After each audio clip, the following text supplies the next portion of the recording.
Belief in the Divine Books. The meaning of belief in the Divine Books. This means firm belief that Almighty Allah has sent down some divine books to some of His messengers, and that they contain the speech of Allah, which must be thought of in a manner that suits His Majesty. These books also contain the truth, light and guidance for people in both this world and in the hereafter. Belief in the divine books is one of the 6 pillars of faith, as the Quran states, "O you who believe in Allah and His Messenger, and the book which He has revealed to His Messenger, and the books which He revealed before." Surat An-Nisa 4:136. In this verse, Almighty Allah commands the believers to believe in Him and His Messenger, and the book which He revealed to His Messenger, namely the Quran. He also commands them to believe in all the books He revealed before the Quran.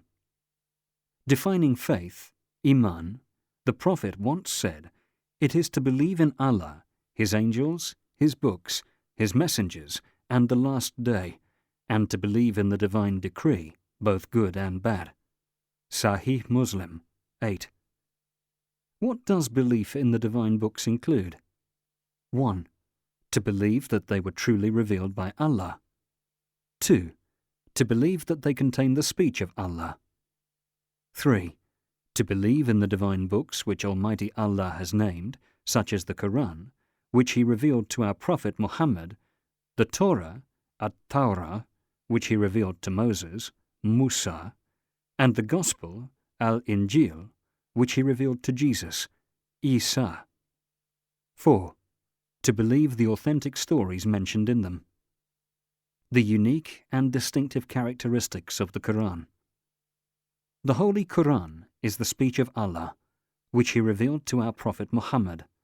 Therefore, we ought to venerate it, read it, ponder its verses, and strive hard to abide by its instructions. Suffice it to say that the Quran is our guide in this life and will be the cause of our salvation in the hereafter.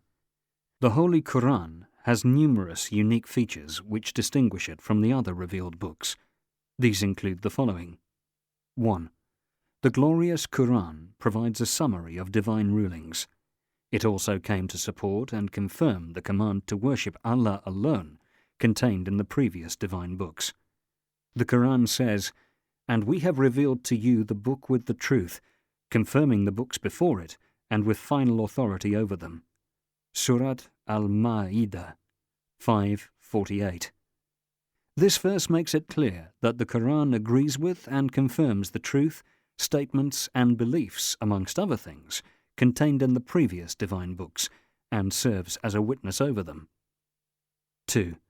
All people, regardless of their language or race, must adhere to the Quran and act according to its dictates, no matter how far removed they may be from the time the Quran was revealed, as opposed to the previous scriptures which were revealed for particular peoples at specific times. The Quran says, "This Quran has been revealed to me so that I may warn you by it and anyone else it reaches." Surat Al-An'am 6:19. 3. While many additions and deletions have crept into the other divine books, the Quran has remained intact because Allah the Almighty has taken it upon Himself to protect it. As the Quran says, "We have sent down the reminder, and we will surely guard it from corruption." Surat Al-Hijr 15:9. What is our duty towards the Quran? We must love and venerate the Quran. We must also value its importance because it is the speech of Almighty Allah, which is unquestionably the best and most truthful speech. We must read it, recite it, and ponder its verses. We must also reflect on its spiritual guidance, statements, and stories, and take it as a criterion in our lives, whereby we distinguish between truth and falsehood. We must act on its dictates, obey its commands, and make them our way of life. When Aisha, one of the Prophet's wives, was asked about the character of the Prophet, she replied, "His character was the Quran." Musnad Ahmad 24601, Sahih Muslim 746. In other words, The Prophet was the practical embodiment of the Quranic injunctions in all his actions and worldly life. Indeed, he followed the guidance of the Quran in its entirety and provided an excellent example for us to follow. As the Quran states, "You have an excellent model in the Messenger of Allah for all who hope for Allah and the Last Day and remember Allah much." Surat Al-Ahzab 33:21. What is our stance regarding the contents of the previously revealed books? A Muslim believes that the Torah, which was revealed to Moses, and the Gospel, which was revealed to Jesus, were the truth from Allah. He also believes that they comprised rulings, guidance, and lessons and news which had guidance and light for people in their worldly life and the life to come. However, Almighty Allah informs us in the Holy Quran that the people of the book, that is the Jews and the Christians, had distorted their divine books through alteration, omission, or addition to the original text, and are thus not as authentic as Allah first revealed them. The Torah that is available today is not the same Torah revealed to Moses, because the Jews corrupted the original text by altering it and changing numerous rulings in it. As the Quran states, some of the Jews distort the true meaning of words. Surat An-Nisa 4:46. Similarly, the gospel available to us today is not the same gospel revealed to Jesus, for the Christians distorted it and altered a large number of its rulings. Concerning this, the Quran says, "Among them is a group who distort the book with their tongues, so that you think it is from the book, when it is not from the book. They say, it is from Allah, but it is not from Allah. They tell a lie against Allah, and they know it." Surat Al-Imran 3:78. We also made a covenant with those who say, "We are Christians," and they too forgot a good portion of what they were reminded of.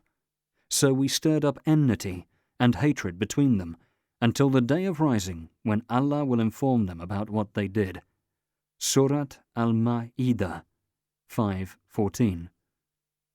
The Holy Bible available to the people of the book today, which consists of the Old Testament and the New Testament, has numerous wrong beliefs, misleading misconceptions, and false statements and stories.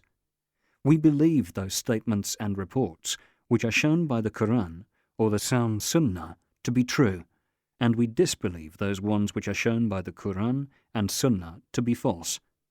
As for the rest of the statements and reports, we must neither believe them nor disbelieve them, because they are not proven in the Quran or Sunnah to be either true or false.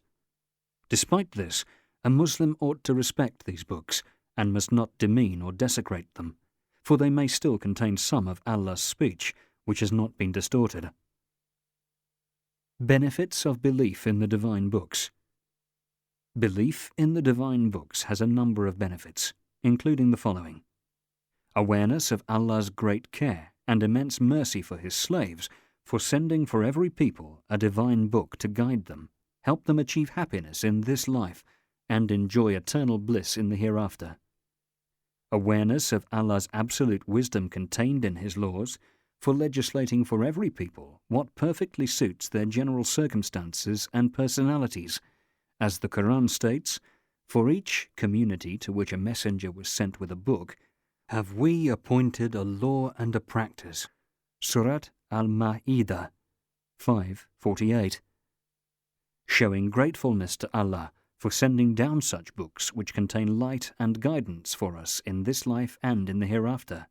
Indeed, this is a great blessing for which we ought to offer thanks to Allah.